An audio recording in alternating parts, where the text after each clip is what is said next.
자, 보세요. 이제 이번에 또 어디 조용히 하고 하면서 분당 봅시다. 자, 가시리 있고, 여기서부터 이제 가시리, 그 다음에 밑에 이제 저서가 나오는데, 여기는 고려가요. 이거는 이제 작품이 보통 이제 얘기할 때 고려가요라고 얘기하는데, 고려가요는 말 그대로 그 고려시대 때 향유대가 문학인데, 향가가 끝나고, 그 다음에 고려가요는 특징이 여러 가지가 있는데, 향가하고 다른 것들. 앞에서 보면, 우리가 모주질환가 같은 거 할 때는 뭐가 없었느냐면 연애 구분이 없잖아. 근데 여기서 연애 구분이 생기기 시작하고 그 다음에 여기서도 보듯이 이런 식의 이런 걸 뭐라 그래? 후렴구가 생기기 시작하는구나. 그래서 첫 번째 고려가요의 특징은 고려시대 때 향유였다. 그 다음에 두 번째 분연체다. 분연이다. 분연. 말 그대로 연이 나눠지기 시작한 개념이다. 그 다음에 세 번째는 후렴구가 있었다. 그 다음에 네 번째 민중들 사이에서 불리우다가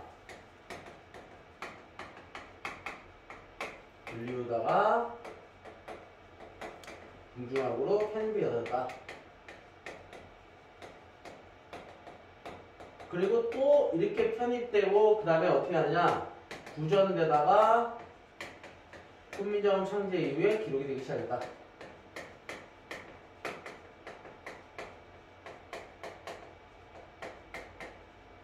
알겠지? 자, 그러면서 또 여기 이제 후렴구가 나오는데, 저런 후렴구의 특징이 또 몇 가지가 있어. 첫 번째는 뭐냐면, 분연의 역할을 해주는 게 후렴구기도 하고.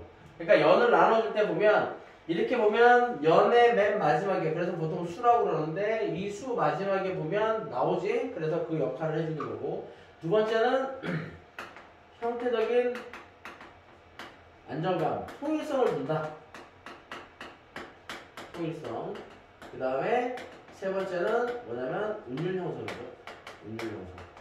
자, 이렇게 이루어지는 것들이 보통 후렴구의 특성이에요. 그래서 뜻은, 얘 같은 경우에는 뜻은 없고 보통 말하면 운율을 형성하기 위한 거다. 여기가 같은 경우에 또 특히 심한 게 뭐냐면 이런 애들이 있는데, 이런 애들은 뭐라고 그러냐면 여운구라 그래. 남는구라 그러지. 그래서 후렴구처럼 생각하시면 돼요. 뜻은 없고 리듬을 맞춰주기 위한 거. 그러니까는 운율을 맞춰주기 위한 거. 이 유형이다. 이렇게 이해를 하시면 되겠죠. 자, 그 다음에 마지막 이제 특징 하나를 꼽으면 고려가요 같은 경우에는 운율적으로는 몇은 뭐냐면 보통 3음보의 운율이야. 근데 3음보의 음보율을 지니게 되는데 3, 3, 2조. 대부분 3, 3, 많이 3, 3, 2조의 운율을 지니게 된다. 그리고 얘 같은 경우에도 보면 가실이 있고, 발이고, 가실이 있고 이렇게 나누는 거야. 그러니까 얘 같은 경우에는 얘기했듯이 이 음보 속에는 들어가지 않는다. 따로 리듬은 이제 뜻은 없고 리듬을 맞춰주기 위한 거다. 이렇게 이해를 하시면 아주 쉽게 고려가요에 대해서 이해를 할 수 있는데, 선생님이 보통 이런 거 얘기할 때 많이 얘기하잖아요. 이게 수학이나 이런 것들을 할 때 우리가 사칙연산을 모르면 할 수가 없듯이, 말하자면 국어에서도 이런 부분이 기본이 되는 거야. 기본이 되는 거기 때문에 이런 부분들은 머릿속에도 넣어놓고 가는 게 중요한 거야. 그 다음에 특히 여기서 보면 민중들 사이에 불리우다가 궁중화로 편입됐다 그러잖아. 그럼 민중들 사이에서 불렸으니까 보통 일반적으로 내용은 뭐냐면 말하자면 평범한 내용들이 많지. 그러니까 평범하다라고 얘기할 때 보통 신변잡기적인 거. 그러니까 선생님이 대표적으로 이런 그 고려가요를 설명할 때 뭐라고 얘기하냐면 유행가처럼 생각해라. 요즘 여기에 나오는 유행가들처럼. 그러면 뭐 BTS라든지 뭐 이런 애들은 조금 또 다른 음악들을 만들기도 하지만, 한편으로는 옛날에 보면, 그 다음에 요즘 나오는 노래들 보면 보통 얘기할 때 사랑이나 그 다음에 이별이나 그리움 뭐 이런 것들을 보통 얘기하듯이 보통은 일반적으로 이런 평범한 내용들이 많다라고 얘기를 하는 거야. 그런데 궁중학으로 편입됐다라는 걸 어떤 식으로 알 수 있냐면 이런 걸로 알 수 있는 거야. 대표성대 이렇게 되는데, 이거는 보통 감탄사고 그 다음에 진주를 가는 악기소리. 그럼 여기까지는 이제 음성상징을 얘기하는데 대표성대가 갑자기 튀어나오거든? 그럼 대표성대가 나오는데 이게 뭐냐면 태평성대를 바라는 거야. 그런데 내용을 봤을 땐 내용만 먼저 보면 가실이 있고, 그러면서 가십니까 가시렵니까, 나를 버리고 가시렵니까 이렇게 나오는 거란 말이야. 그런데 이렇게 나오는데 갑자기 뜬금없이 땡 그 다음에 태평성대 이렇게 나온단 말이야.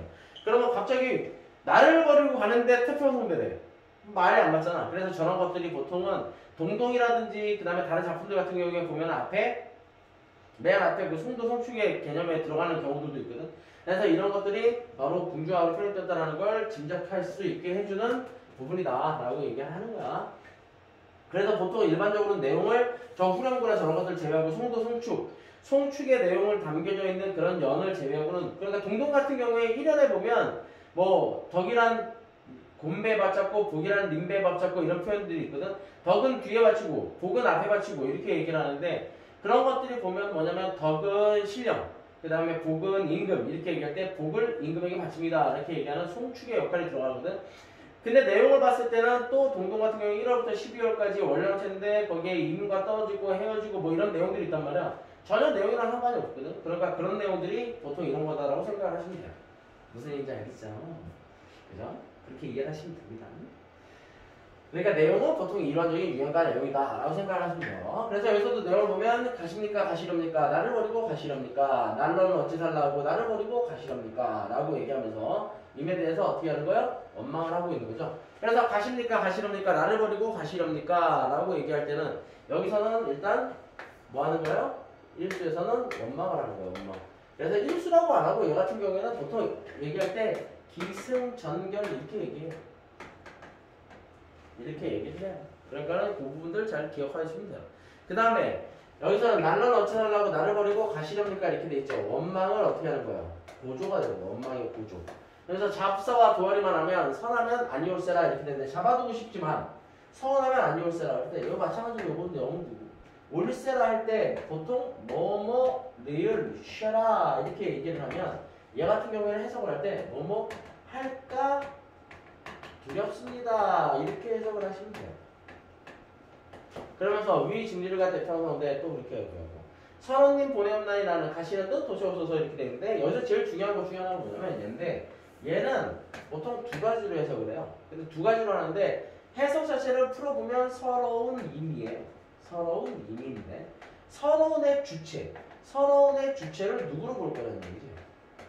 그럼 서러움의 주체를 첫 번째 임으로 보면 나를 떠나서, 그러니까 나는 시적 하자겠죠. 시적 하자. 떠나서 서러운 임이에요. 그 다음에 서러움의 주체를 만약에 시적 화자로 본다. 그렇게 할 경우에는 이미 떠나서 서러운 화자가 되는 거죠. 알겠죠? 이렇게 해석이 될 수도 있다는 거예요. 그러면서 가시는 듯 돌아오셔서 가시는 듯 다시 돌아오십시오 라고 얘기했고, 여기서는 이민과의 재활을 소망합니다.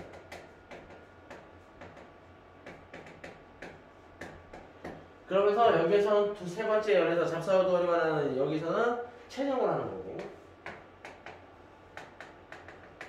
그 다음에 네 번째 거 이 부분에서는 얘기하는 것들이 바로 뭐냐? 재회의 소망, 소망을 얘기해요. 이렇게 이해를 하시면 쉽게 어렵지 않게 진행할 수 있습니다. 알겠죠?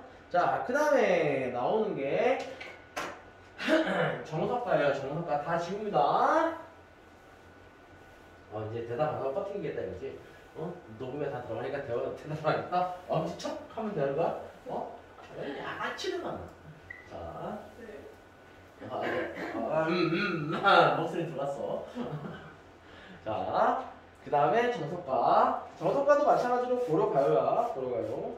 고려가요고,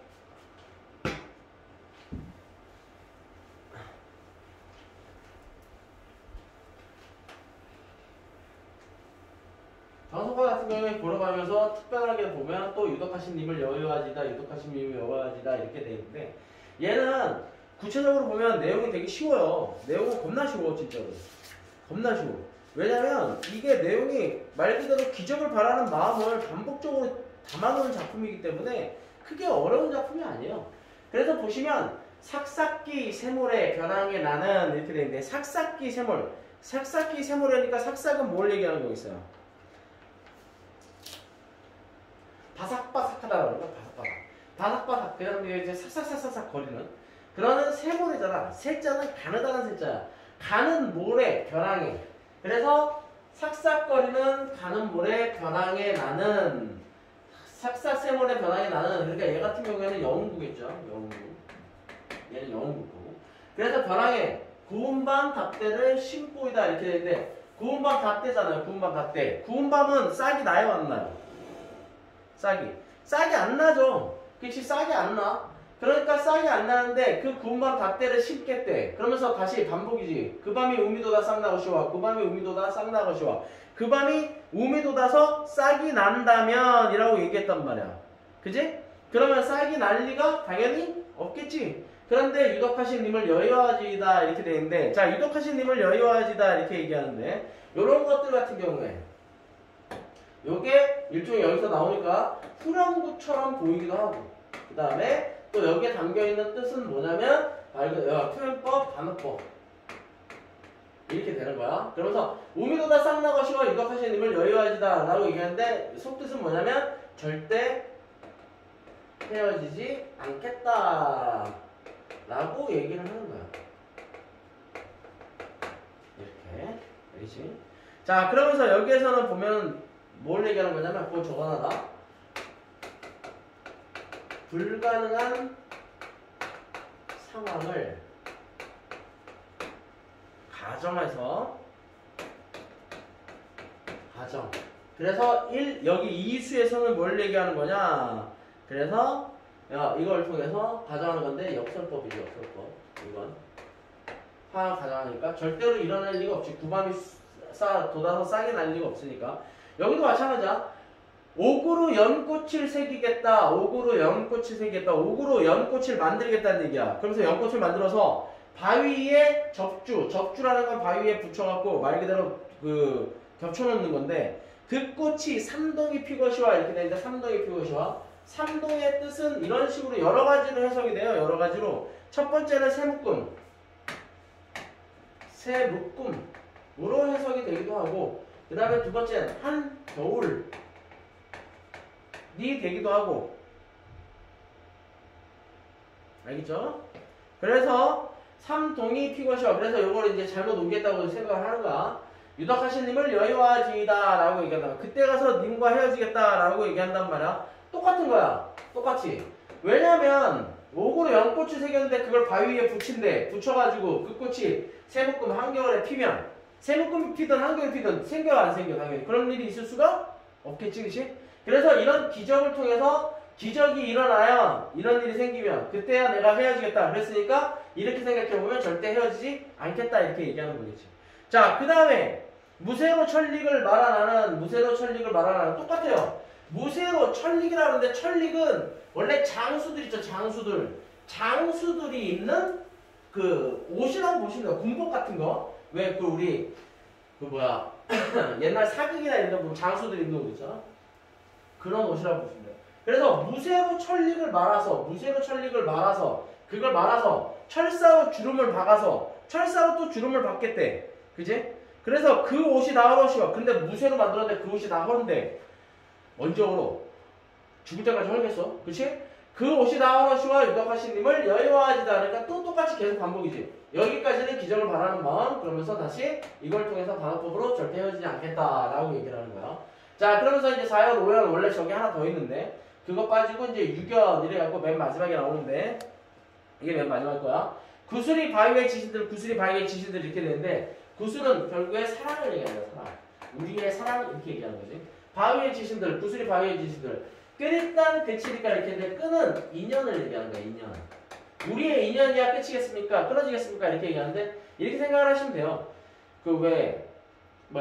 진주 목걸이 같은 거. 목걸이처럼 생각을 하시면 돼요. 그게 떨어지면 구슬이 바위에 떨어진들 끈이야 끊어지겠냐? 구슬이 깨질 수도 있어도 끈은 끊어질 리가 없다. 라고 얘기하니까 우리의 인연은 끊어지지 않을 거다. 그 다음에 지문에는 천년이고 외롭게 이렇게 얘기하는 거지. 그럼 천년을 외롭게 지낸들 믿음이죠. 믿음이야 끊어지겠습니까? 라고 얘기를 하는 거죠. 그래서 이 육수에서는 말 그대로 뭐 하는 거예요? 임에 대한 영원한 사랑과 믿음을 얘기하는 거야.